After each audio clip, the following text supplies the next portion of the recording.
So me and my brother had this conversation on when we were walking our dogs the other day, and I wanted to make this video about it. So, Fresh and Fit, if you don't know who they are a popular red pill alpha male YouTube podcast, right? I think they're on Rumble, maybe Kick. I don't know where else they stream, but they're basically a podcast based in Miami, I believe. And what they do is they discuss a bunch of male manosphere topics, right? So stuff, money, getting in shape, talking to women, handling relationships, all of that they discuss and cover in their podcast. It's two people hosted, Myron and Fresh, and they bring on a panel of women, usually mostly women, um, to join them in the podcast. So, but the women they bring on are, let's just say, not the brightest. And I think they do this on purpose, and we'll get into that. So, the conversation that me and my brother had was on Fresh and Fit, and it was if we agree or if we like, actually, the question was posed to me if I like Fresh and Fit. And I didn't have a yes or no answer. My relationship with Fresh and Fit is I discovered them back in 2020 or 2021, I can't remember, back end of the year. And it was my friend who actually showed them to me. And I found it interesting, the couple of clips that he showed. So I started watching some more. And it's entertaining for sure, you know. Um, but at the same time, it's not the best. If you're a guy on self improvement, I don't think it's the best content for you necessarily. And let me preface this by saying that I am very grateful that my friend did show me Fresh and Fit because that opened the door to the whole red pill manosphere self improvement community online. Before that, I didn't watch any red pill YouTubers like that, any alpha male content like that, right? The alpha male content, right? I never watched any of that. Then my friend showed me Fresh and Fit, and then I started getting recommendations. So I'll always be grateful that he did show me Fresh and Fit, and it definitely did kind of give me alert to it because it is entertaining. Their podcast is entertaining. I will say that at the very least. Myron, who talks, one of the hosts who talks mainly for the Fresh and Fit co as the Fresh and Fit host, right? He talks a lot, and he's a very smart guy. He's has a bunch of statistics to back up claims he has. He definitely has lived in the real world. You can tell for a while now, and he knows how the world works, not how it should be. And he's very blunt, and he's not sorry about it. He can be over the top sometimes, but that's fine.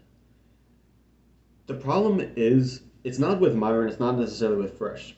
The problem I have with this podcast is that they bring on these women and they paint a picture and make it seem almost worse than it is. And what do I mean by that? They're based in Miami. They bring these nightclub Miami hoes to their podcast. And then when they ask them to name three countries and they can't name three, or ask them if they'd rather have Instagram or a serious good man in a relationship, and they say Instagram, or they reveal their body count is 400, whatever, 500 plus, right? And then when they do that, it paints a picture that is not really reality, in my opinion. It's a portion of reality, but it's not the whole picture. And what do I mean by that? A guy who doesn't know better, right? For me, for example, could watch that content and think, oh, women are so dumb. Oh, they're such sluts. Look how many people they're sleeping with.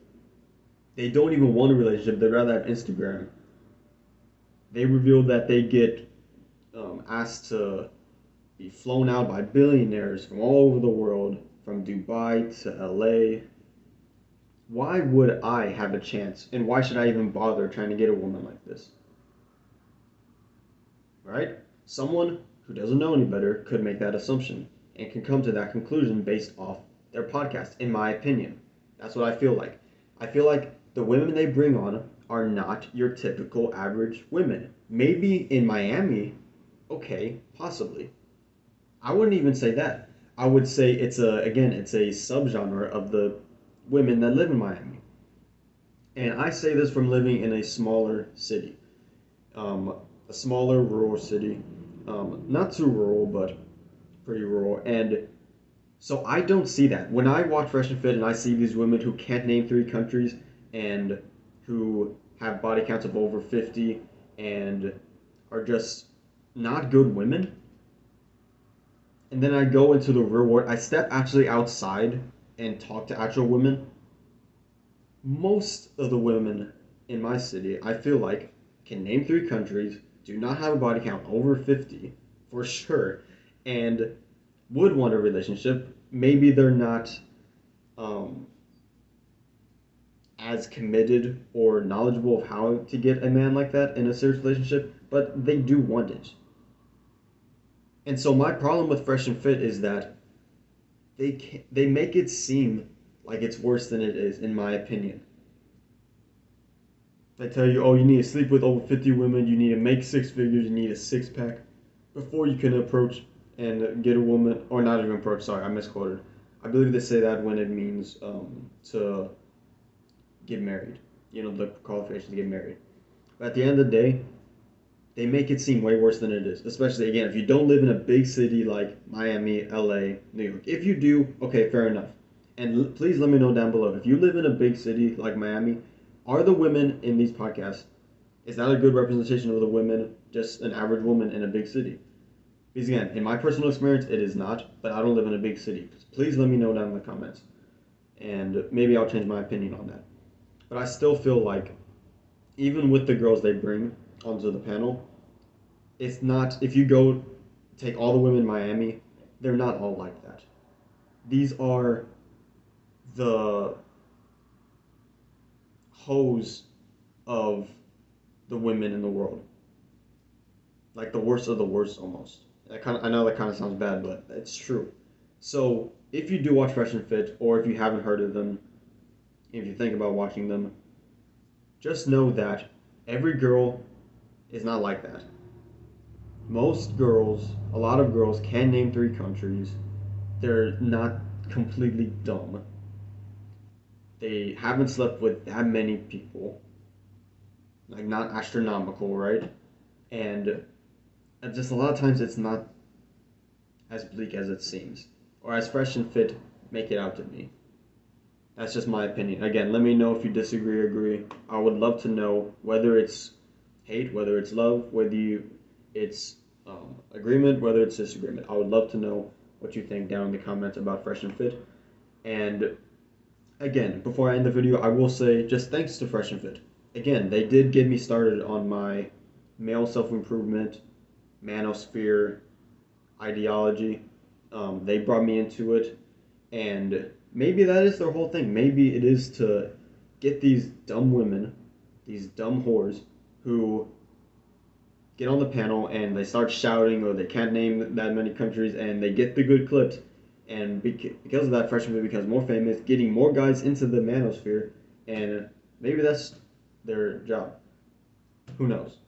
And if that was solely their job, just to get guys into this, then yeah, that's kind of cool then. But again, I think they make it seem worse than it is.